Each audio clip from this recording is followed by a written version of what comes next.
Hi, I'm Joe McDonald, and this is Big Mac's Battle Blogs, pipe smoking edition. If the fucking lighter works.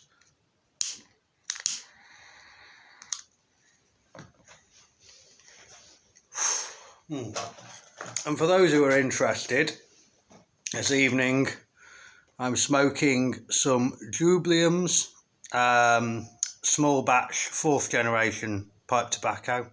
It's very nice. A guy who's in a 3D printing group who sends us bits and pieces for entirely peaceful purposes sent this to me.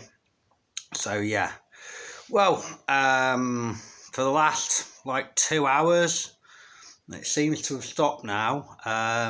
Kherson's been under pretty heavy rocket and Shaheed bombardment. There's an awful lot of the things going over. We're watching them. I went around to Adam's house, introduced Cerberus to his son One Sock. Cerberus seems to fucking hate him. But, dogs will be dogs. They've both got the ball, so that's how it is. Yeah, we spent quite a lot of the time in the hallway because some of them were landing close enough to make you worry that the next one might be even closer. So yeah, that seems to have passed now. Not a great deal has been happening since I last made a video. I went out and did some drone flot training the other day, and yeah, again, the stuff I could do competently, basically, keep a Mavic still and the camera on position in high winds. Not super competently, but I had the hang of it. I seem to have lost, and that's not that encouraging. Definitely feeling very, this TBI thing's not much fun, so yeah, but what can you do in adversity except persevere, so yeah. In more general news, it would seem that General Zaluzny is now out. That's what the Ukrainian news seems to be saying now. At least that's what Adam's friend was telling me. We had some Ukrainians around for dinner with us. So yeah, what do I think of that? Well, it's complicated. Perhaps a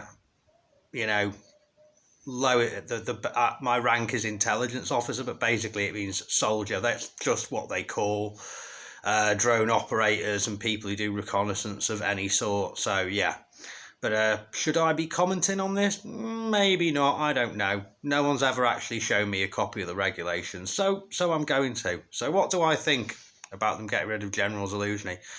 Well, all in all, I think it's a good thing. The bloke was in charge when they pushed the Russians back from Kiev, and when we retook Kharkiv Oblast, and all in all, that was pretty well handled, But, well, since then, things haven't been going that great, and I think basically anyone who's much older than me has this problem, that though they might be Ukrainians in their hearts, in their heads, they're fundamentally USSR. And that's the kind of thinking that they revert to, especially in times of stress and pressure. And that's why we've seen situations like Bakhmut, which had no strategic value, and yet the Ukrainian army and that general spent many, many lives on that point of pride, you could say. we've also got, the Krynky situation up the road from me. And I've spoke to lots of Ukrainians about this. And I am yet to find a single Ukrainian soldier who can see the fucking point other than as a distraction, Well, great, yeah, maybe it is a distraction and it does make the Russians put some more forces there. But Krynky was a small village with very few concrete buildings before the Novakarkova dam burst. And then, that destroyed a lot of Krynky. So we sent our guys across the river, only one brigade initially as well, and then another and another crept across into somewhere that's got next to no cover when you can't advance from.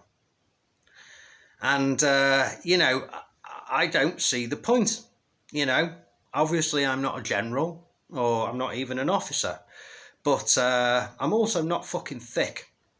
And if it was me and I was the general and I got to make plans, I would have invested some more money in providing a bit of air support and some significant artillery support and tried to take Aleshki City. We probably would have lost more. It wasn't well defended at the time. We probably would have lost more people in the initial landings, but then they would have been in a city with lots of concrete buildings. And, a concrete building will take a lot of shells and a lot of bombs and rockets and stuff. And there's cellars and stuff like that, and Aleshki City controls two major highways, one that heads down to the western edge of the Crimea, the western edge of the northern bit of the Crimea Peninsula, and another one that heads across to Melitopol. And that has strategic value. So why we didn't do that instead of sending 3 Marine brigades and a National Guard brigade over to somewhere that there isn't great cover, it's very difficult to advance with, and we've taken very heavy casualties, I don't have a real handle on the figures, and if I did, I wouldn't be allowed to say. But it's not been easy over there. I've got friends in this battalion who've lost people over there, and I know medics who've been over there, and it's not a good situation. So whoever's idea that was, to my mind, was an old fucking Soviet.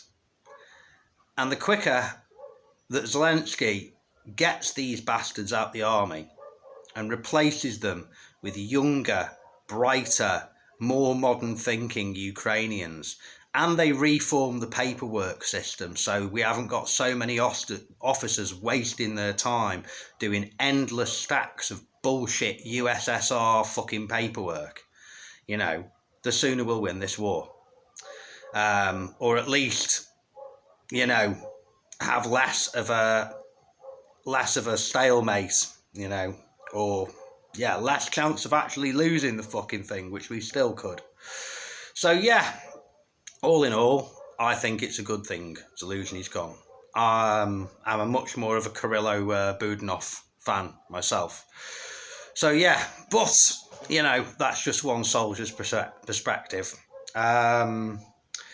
Anyway, don't normally go into stuff like that, but I felt like it. Anyway, it's goodbye from me, Joe McDonald at Big Mac's Battle Blogs.